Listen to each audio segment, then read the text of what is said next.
Iran secara resmi menyepakati gencatan senjata dari Israel setelah berperang selama sekitar 2 pekan. Pengumuman soal persetujuan gencatan senjata disampaikan melalui Dewan Keamanan Nasional tertinggi Iran. Dalam pernyataannya, Dewan Keamanan Nasional tertinggi Iran mengeluarkan keputusan nasional untuk memaksa penghentian perang terhadap Israel. Namun sebelum kesepakatan gencatan senjata yang diklaim Presiden Donald Trump lebih dulu, Iran meluncurkan serangan rudal ke pangkalan militer AS di Doha, Qatar. Serangan ini sebagai balasan atas serangan AS ke fasilitas nuklirnya. Korps Garda Revolusi Iran bilang serangan rudal balistik menyasar pangkalan udara Amerika Serikat di Al-Udeid yang merupakan pangkalan militer AS paling strategis di Asia Barat. Serangan ini menandai dimulainya operasi serangan balasan di mana pangkalan AS di Qatar dipilih menjadi target pertama. Serangan rudal Iran ke pangkalan militer Amerika Serikat di Qatar menuai respon pemerintah setempat. Juru bicara Kementerian Luar Negeri Qatar bilang pihaknya mengecam keras tindakan Iran itu. Qatar menyebut serangan Iran ke negaranya merupakan pelanggaran serius. Qatar mendesak semua pihak kembali ke meja perundingan dan mencari opsi perdamaian. تدين دولة قطر بأشد العبارات الهجوم الإيراني الصاروخي على قاعدة العديد الجوية القطرية. هذا الهجوم يمثل انتهاكا صارخا لسيادة دولة قطر ومخالفة لمبادئ حسن الجوار ويمثل اعتداء على الشرعة الدولية والقانون الدولي. وتؤكد دولة قطر أنها تحتفظ بحق الرد بما يتوافق والقوانين الدولية وبما يتناسب وشكل وحجم هذا الهجوم. Sebelumnya melalui platform Truth Social, Presiden Amerika Serikat Donald Trump mengumumkan gencatan senjata kedua negara, Iran dan Israel. Trump klaim berhasil menengahi kesepakatan gencatan senjata melalui jalinan komunikasi dengan Perdana Menteri Israel dan pejabat Iran. Namun Trump menyatakan kekecewaannya pada Israel dan Iran. Trump bilang Israel dan Iran telah melanggar ketentuan gencatan senjata dengan masih melancarkan serangan satu sama lain pada Selasa dini hari. Not happy that Israel's going out now. There was one rocket that I guess was fired overboard. It was after the time limit and it missed its target. And now Israel's going out. These guys got to calm down. Ridiculous. How will you respond if this far as I didn't like plenty of things I saw yesterday. I didn't like the fact that Israel unloaded right after we made the deal. They didn't have to unload.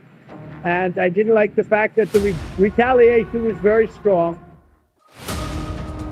Memang, pasca pengumuman gencatan senjata, gelombang protes masih terjadi di ibu kota Iran, Teheran. Aksi unjuk rasa ini digelar usai Presiden Donald Trump mengumumkan kedua negara telah menyetujui gencatan senjata total dan menyeluruh. Warga Iran tak setuju dengan gencatan senjata karena menganggap gencatan terjadi saat kekuatan Iran sudah penuh dan siap mengalahkan serangan musuh. Dalam orasinya, pengunjuk rasa mengutuk Israel dan Amerika Serikat.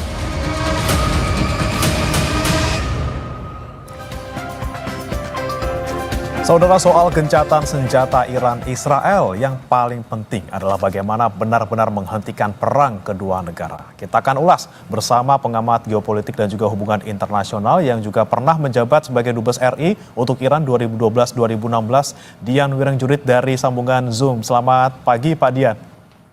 Pagi Mas Fernando. Ya, dan hadir juga di studio saudara pengamat Timur Tengah Pak Hasibullah Satrawi. Selamat pagi Pak. Selamat pagi Mas Bram. Baik, selamat pagi. Saya ke Pak Hasibullah dulu. Pak Hasibullah, ini yang paling utama, yang paling penting pertanyaannya adalah ketika ada gencatan senjata antara Iran dan Israel yang disebutkan dan sudah disepakati oleh kedua negara, sudah dinyatakan secara resmi, Anda melihatnya bakal ademkah atau amit-amit gitu ya? Ada kemungkinan-kemungkinan lain setelah ini? Ya, begini Mas, kita harus membacanya secara lebih jernih dan satu persatu. Sebenarnya kan ada dua konflik dalam satu eskalasi ini. Yaitu yang pertama adalah Iran dengan Israel, lalu yang kedua Iran dengan Amerika. Gara-gara Amerika masuk di lintasan tanggal 22 kemarin melakukan serangan itu. Nah, saya melihat dari berbagai macam perkembangan yang ada, terutama juga di Amerika, maka mengharuskan ini untuk melakukan gencatan senjata. Ini mungkin nanti di segmen berikutnya kita urai.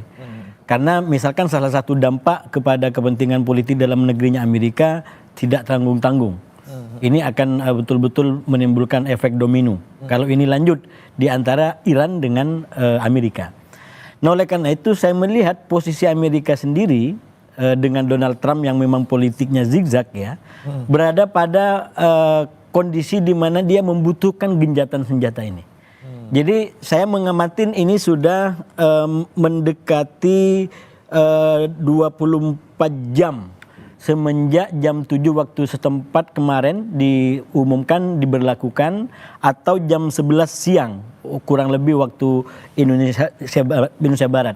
Sekaligus saya mengkoreksi kemarin di TV lain saya terbawa dalam logika jam di sini, jadi agak kurang pas penjelasannya. Jadi ini kan berarti sudah melewati 12 jam pertama.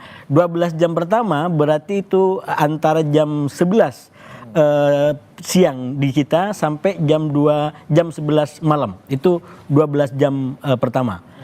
Nah, di 12 jam pertama masih terlihat memang adanya gondok-gondokan kalau kata orang di sini. Karena memang dua pihak di antara Iran dengan Israel ini dua negara yang sama-sama kuat faktanya sekarang. Bahkan saya bilang perang ini membuka realitas baru tentang kecanggihan senjata Iran yang sekarang sudah tidak akan bisa lagi dilupakan orang. Penguasa Timur Tengah secara militer bukan hanya Israel, tapi Amerika Iran bisa mengimbangi itu. Jadi ini faktanya. Jadi negara sama-sama kuat seperti ini dipaksa oleh Trump terutama untuk melakukan sebuah gencatan senjata, karena di peta konflik di antara Iran dengan Amerika yang saya bilang tadi, situasinya mengharuskan ini untuk berada dalam sebuah gencatan senjata. Oleh karena itu menurut saya faktornya sekarang ini, termasuk ini udah mendekati 24 jam, ya kurang beberapa jam lagi berarti kan, maka kuncinya adalah Amerika. Yang kita lihat memang sempat di 12 jam pertama ada dinamika, karena memang kurang lebih 45 menit atau 15 menit menuju jam 7 itu masih habis-habisan itu. Dimulai dari Amerika nyerang, Iran nyerang, Israel nyerang sampai membunuh salah satu ahli nuklirnya Iran, dan dibalas dengan serangan yang keras sekali. Itu sampai 4 atau 5 korban jiwa, belum lagi kehancuran-kehancuran yang luar biasa. Nampaknya Israel juga tidak terima dengan itu, karena itu pas di kurang lebih jam 7. Nah lewat sedikit dianggap masih ada sisa roket yang meluncur. Jadi itu dianggap sebagai pelanggaran kesepakatan senjata, dan itulah yang dimention oleh Presiden Trump dengan sangat keras untuk menghentikan, nggak boleh lagi ada serang menyerang di antara ini semua. Dan efeknya menurut saya dari tekanan dan kunci yang dikuatkan lagi oleh Presiden Trump, 12 jam terakhir sampai sekarang ini tidak terjadi lagi kontak senjata di antara kedua belah pihak. Jadi kuncinya menurut saya ada di komitmen Presiden Trump dan Amerika. Walaupun memang dari Iran dan juga Israel sama-sama ngotot, sama-sama tidak mau mengaku kalah gitu ya, sama-sama keras, masih punya dendam, masih punya panas yang membara di diri mereka masing-masing, tapi di sini berarti memang satu-satunya ataupun kuncinya ada di Trump sebenarnya. Kalau misalnya Trump tidak muncak-muncak kemarin ketika Israel kemudian terakhir balas serang lagi karena dianggap melanggar gencatan senjata, berarti bisa jadi akan lanjut dong, Pak. Iya, ini menurut saya memang harus ada perubahan logika berpikir tentang keamanan dan perdamaian di Timur Tengah. Kalau kita betul-betul ingin sebuah perdamaian yang permanen. Kalau selama ini kan terus terang logikanya itu adalah mendukung Israel untuk menjadi penguasa mutlak dengan berbagai macam kecanggihan teknologi militer yang tidak bisa diimbangi oleh negara manapun, termasuk katakanlah negara-negara sekutu dekat Amerika yang lain yang dari bangsa Arab misalkan, yang sempat ditarget juga oleh Iran misalkan, itu kan tidak bisa mengimbangi itu. Nah kalau begitu kan berarti logikanya bukan perdamaian, tapi logikanya adalah pemaksaan melalui satu negara yang superior di segala sisi. Nah ini yang menurut saya dengan perang sekarang 12 hari ini dirombak oleh sistemnya Iran, dibalikkan dengan kenyataan baru, suka atau tidak suka, Iran sekarang menjadi penguasa baru di Timur Tengah yang saya yakin itu akan memberikan dampak ke depan. Oleh karena itu menurut saya di level ide tentang perdamaian ke depan tidak bisa lagi cukup dengan ide superiority seperti ini. Harus kembali kepada basic perdamaian yang lebih kuat, yaitu coexistence atau saling menghormati satu sama lain.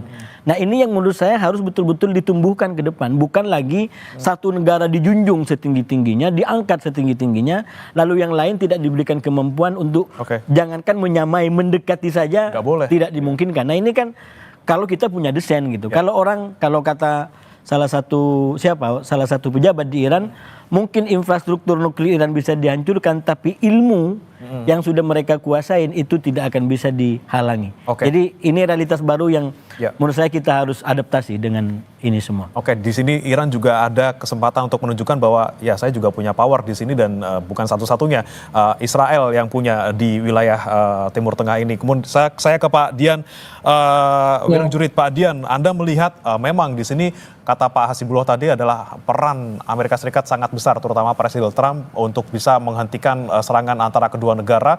Dia yang juga pertama kali kemudian mengatakan ataupun mendeklarasikan gencatan senjata, tapi dari kedua negara sendiri Anda melihat karakternya seperti apa sebenarnya Pak Dian, dari Iran maupun Israel, karena sama-sama pemimpin negara masing-masing ini masih kayak ngotot gitu Pak dari pernyataannya ketika gencatan senjata sudah sama-sama disepakati. Terima kasih Mas. Begini, pertama saya mau coba sedikit tentang gencatan senjata ya. Harus diingat bahwa yang namanya gencatan senjata adalah penghentian kontak senjata sementara, Mas. Jadi segala sesuatu masih mungkin terjadi pasca gencatan senjata ini yang mungkin gagal kalau salah satu pihak tidak punya komitmen untuk menepatinya. Saya mau mengingatkan yang namanya Netanyahu, yang namanya Presiden Donald Trump itu susah dipercaya. Karena beberapa kasus menunjukkan komitmen yang mereka sampaikan tidak dilakukan, bahkan dilanggar. Contohnya paling gampang, ketika tanggal 10 itu, ini berkali-kali saya sampai mengingatkan, tanggal 10 Juni itu delegasi Iran dan delegasi Amerika bertemu untuk melanjutkan perundingan damai yang dulu dibubarkan oleh Donald Trump, JCPOA itu. Mereka menganggap akan ada suasana tenang. Ternyata 3 hari kemudian Israel menyerang Iran. Sama halnya tanggal 20 Juni ketika Presiden Donald Trump menyatakan setelah perang seminggu Israel dan Iran, Amerika Serikat akan melihat 2 minggu ke depan apa yang akan dilakukan dalam konteks ini. Ternyata gak nyampe 2 minggu udah langsung serang ya Pak ya? Tidak sampai 2 minggu, 3 hari langsung diserang. Nah, saya belum lagi kalau kita bicara kembali soal Gaza ya, berapa kali gencatan senjata yang katanya sudah disepakati dilanggar Israel. Nah, buat saya begini, kalau tadi dikatakan memiliki kekuatan yang sama antara Iran dan Israel, mungkin secara militer ya, tapi harus diakui Israel itu ya sombong, gegabah. Dia pikir dia tadi yang disampaikan Mas Hatio bahwa di Timur Tengah ternyata ada kekuatan yang selama ini diabaikan, di underestimate, dikecilkan, yaitu yang namanya Iran. Mereka Israel istilahnya itu apa ya, jor-joran di Gaza, dihancurkan, dibasmi, genocide dilakukan di sana. Sebagian energinya saya yakin sudah terkuras di sana, termasuk semangat para prajuritnya.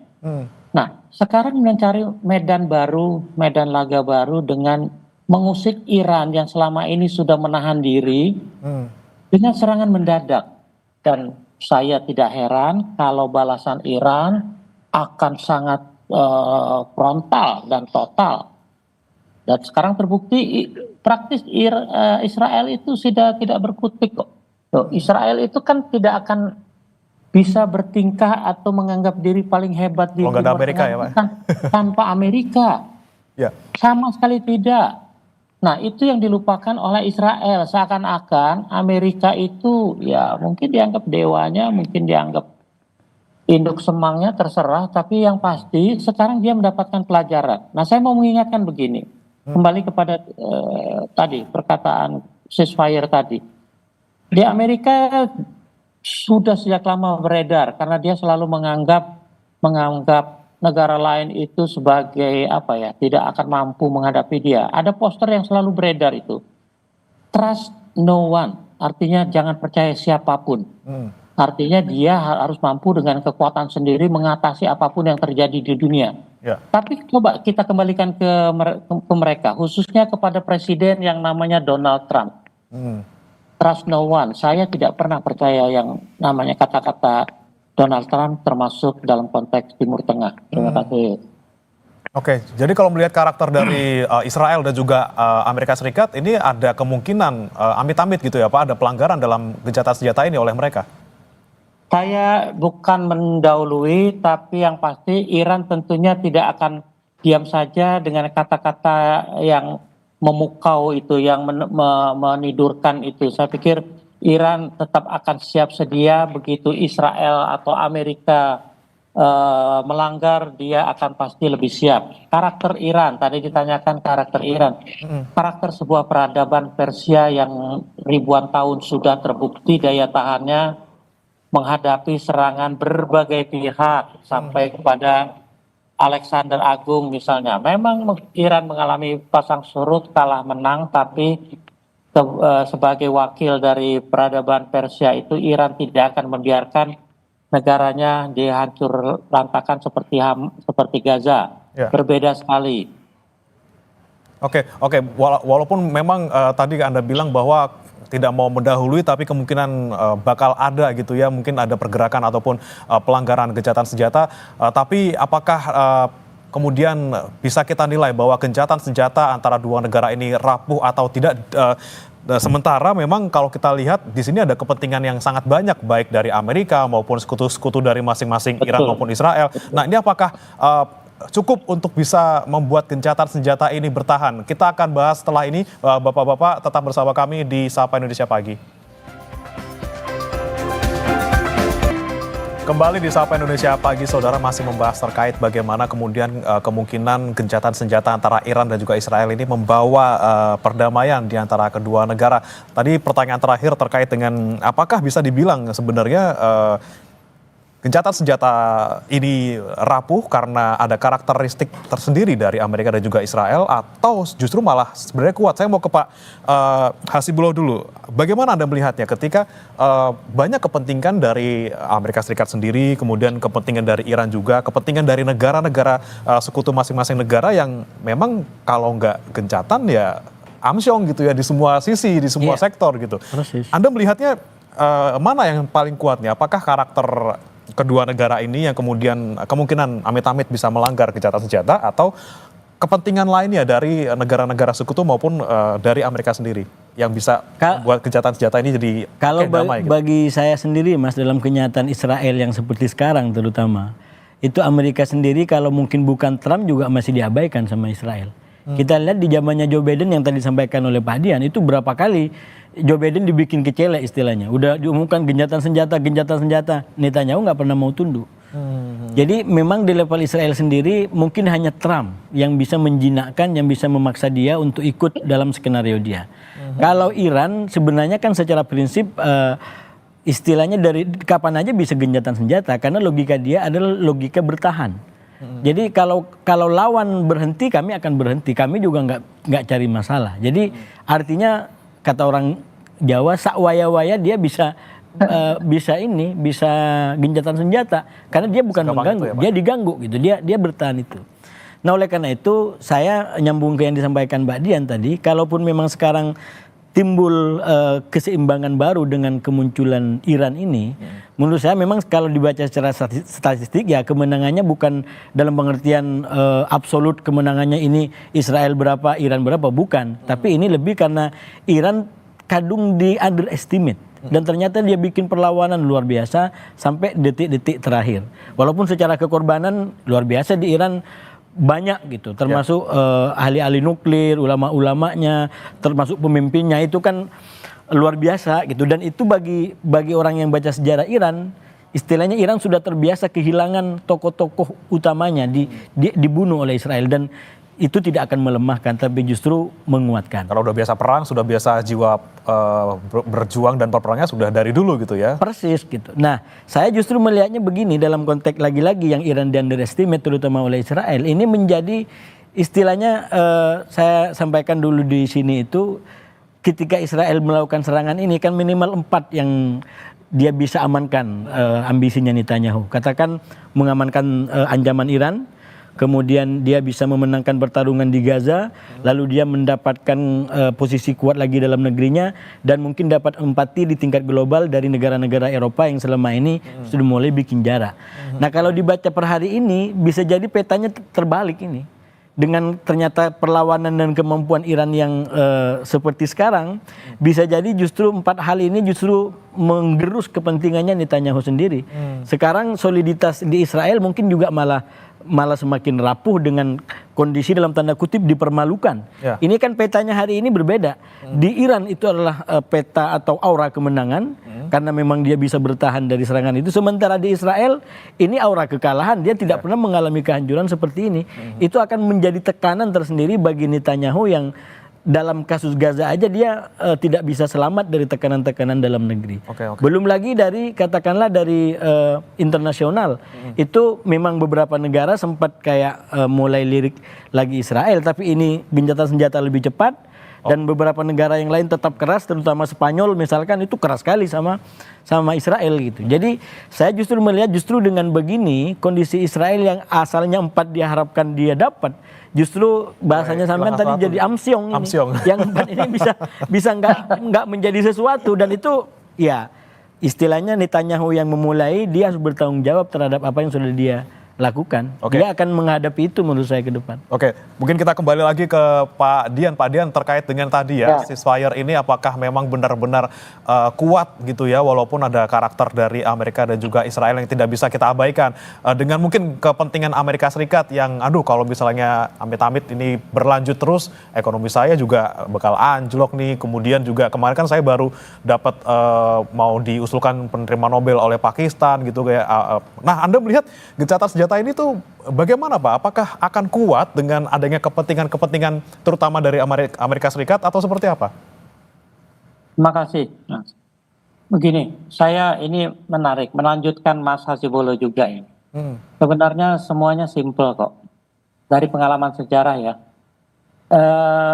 Tahun 67 itu Israel yang kecil dan baru belum lama terbentuk sudah diserbu oleh 5 negara. 3 lah, Mesir, Yordan, Syria, dan Lebanon, dibantu oleh Arab Saudi. Mereka dalam 7 hari bisa mengalahkan ke 5 negara itu, secara fisik maupun secara apapun yang disebut militer. Dari pengalaman itu Israel beranggapan dia punya kekuatan yang luar biasa. Ketika negara-negara itu kalah, Mesir kehilangan Sinai misalnya, Syria kehilangan Golan, Lebanon kehilangan El Sab, Yordania kehilangan tepi barat. Sebagian negara berdaulat yang kuat di Timur Tengah mereka kalahkan dalam 7 hari. Ketika mereka sekarang menghadapi katanya ancaman dari yang namanya proksi Iran, Hamas, Hezbollah, dan Houthi, tentunya tidak sebanding dengan negara-negara tadi. Dengan mudah mereka tundukkan, walaupun dalam konteks sekarang tidak mudah seperti dulu ya. Hamas dihancur lantakan, Hezbollah dilumpuhkan juga Houthi. Mereka beranggapan andalan proksi ini adalah Iran. Jadi kalau Iran sekarang sudah kehilangan mitranya, Iran mungkin tidak punya kekuatan lagi karena Iran sudah habis juga dananya, energinya, manpowernya dan sebagainya menghadapi sanksi. Jadi situasi secara kasat mata di mata Israel mungkin Iran memang lemah ya. Sudah kalah di proksinya, sekarang lemah, makanya dianggap serangan Israel akan dapat segera menundukkan Iran. Ternyata salah besar. Dunia kaget, kita semua kaget, terutama Amerika. Nah, dalam konteks ini Iran tidak akan pernah membiarkan lagi negaranya dalam kondisi yang terbuai oleh janji-janji.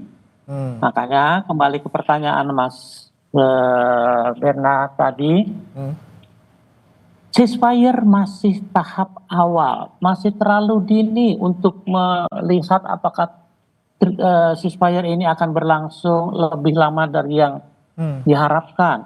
Karena perang pengalaman tadi, buat saya sekarang apapun yang terjadi, kalau saja Israel kemungkinan besar sudah, mungkin kalau ayam itu apa ya, kepalanya udah nunduk karena kalah tuh. Ya. Tidak akan terlalu terlalu gegabah, tidak akan terlalu congkak, tidak akan terlalu arogan seperti dulu. Buat saya ini pelajaran penting buat Israel tuh, apalagi rakyatnya sendiri sudah jenuh dengan kebijakan Trump. Tapi yang harus dicatat terakhir ini adalah bahwa semua ini tidak akan terjadi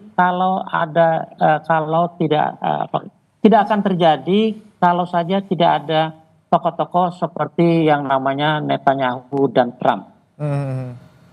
Oke, di Iran sekarang posisinya masih siaga 1 gitu ya Pak, masih kemudian jangan sampai ada pelanggaran dan dia tetap siap, kalaupun misalnya ada pelanggaran dia siap untuk melakukan balasan. Saya mau ke Pak Hasibullah lagi, Pak Hasibullah. Ya.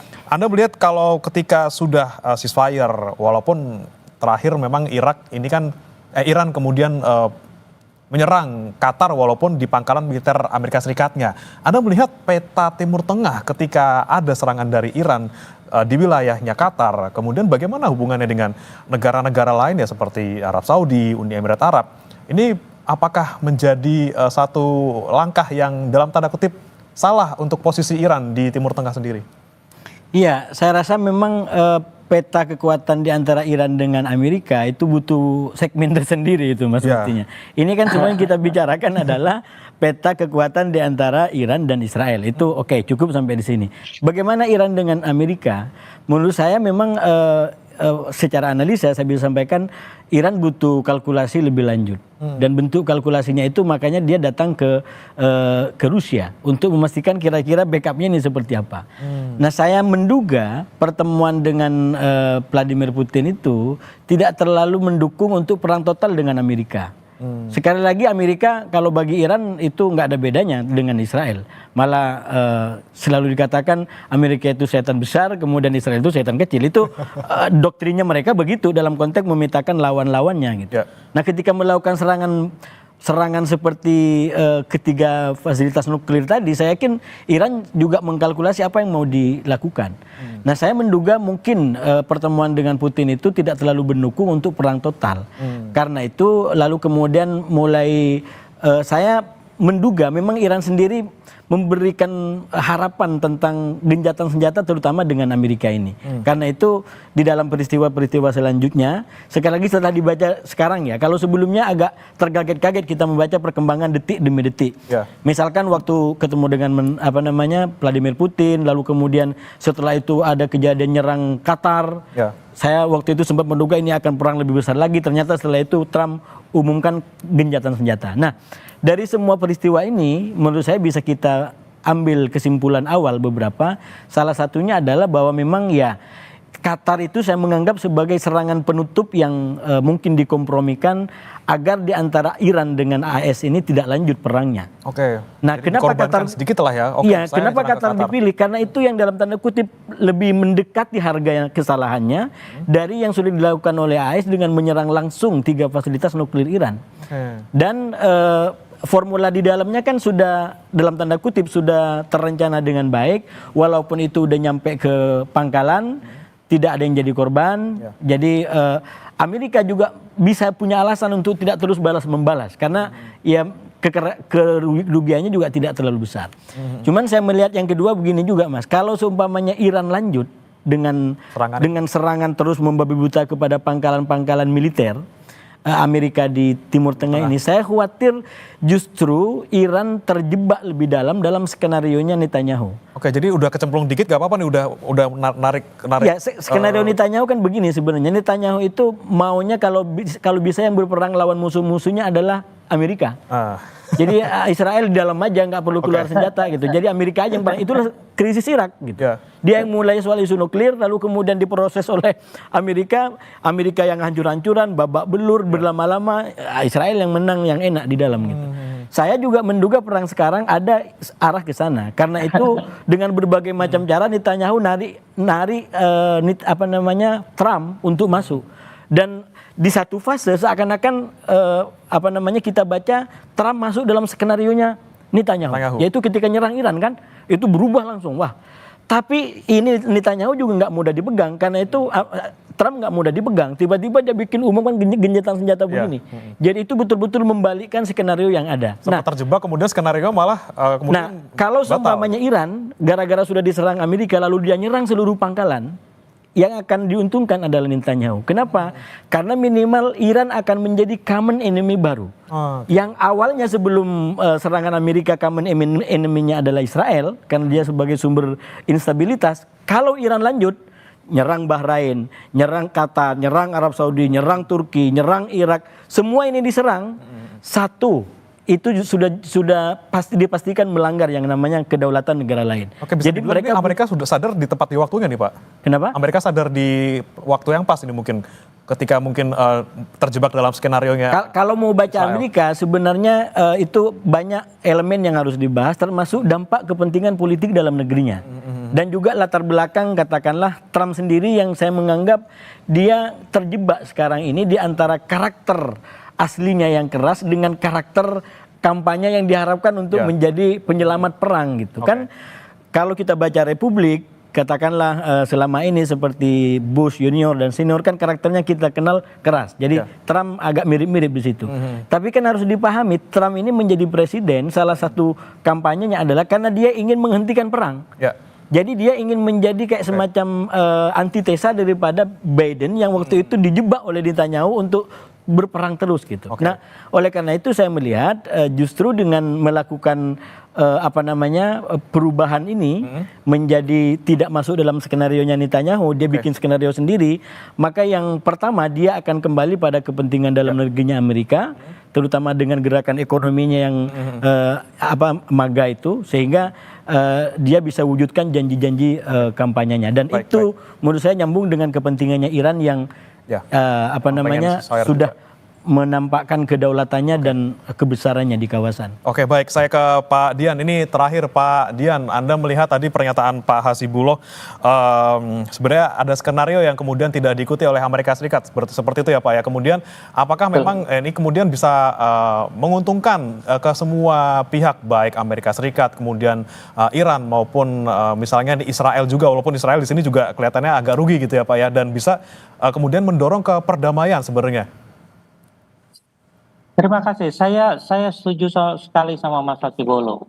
Kalau Iran terpancing dan menyerang pangkalan-pangkalan Amerika di sana, maka akan backfire bagi Iran sendiri. Tapi mari kita melihatnya seperti ini.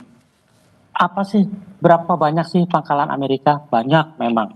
Di dunia ini ada 800-an pangkalan Amerika dimanapun. Dan konsentrasinya memang banyak di Timur Tengah. Mungkin hampir 100. Pangkalan itu kan di satu negara bisa ada berapa ya?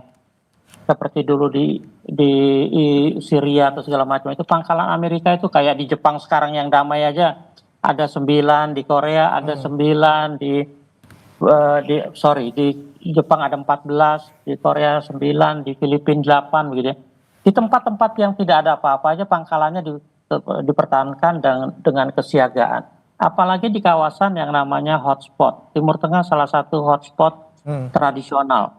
Nah, pangkalan-pangkalan Amerika itu apa sih tujuannya? Satu, melindungi Israel. Karena di sana tidak ada lagi pergolakan besar seperti perang-perang tahun 67, tahun 73, apalagi tahun 80, 90 ketika Irak menyerang Israel, ada yang perang Gulf segala macam ketika Kuwait menginvasi. Irak menginvasi Kuwait, tidak ada lagi. Jadi semua konsentrasi pangkalan militer itu memang untuk menunjang kemampuan pertahanan Israel.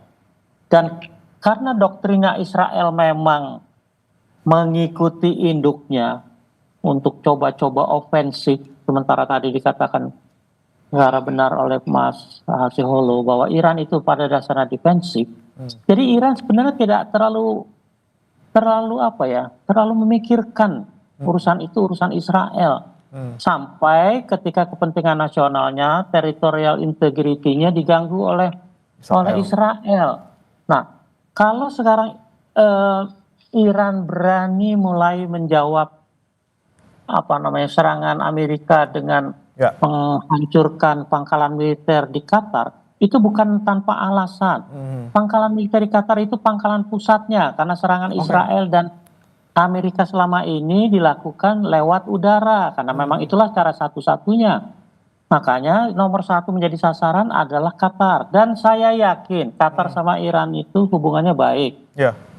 Meskipun jelas melanggar teritorialnya Qatar, tapi pasti sudah ada komunikasi antar mereka. Ya, oke, baik. Kita harapkan semoga Pak, walaupun misalnya tadi Anda menyebutkan bahwa ada kemungkinan gencatan senjata ini kemudian ada dalam tanda kutip diganggu seperti itu dengan adanya pelanggaran-pelanggaran, namun kita harapkan semoga ini menjadi langkah awal dari kedua negara dan juga nanti terutama bagaimana kondisi geopolitik di Timur Tengah semoga kemudian bisa lebih stabil dan juga tidak berlanjut serangan-serangan maupun perang di antara negara-negara Timur Tengah. Terima kasih Pak Dian Wirangjurit, pengamat geopolitik dan juga hubungan internasional, dan sekaligus Dubes RI untuk Iran 2012-2016, dan juga sudah hadir Pak Hasibullah Satrawi, pengamat Timur Tengah, sudah bergabung bersama kami di Sapa Indonesia Pagi. Selamat pagi Bapak-bapak, salam sehat. Terima kasih.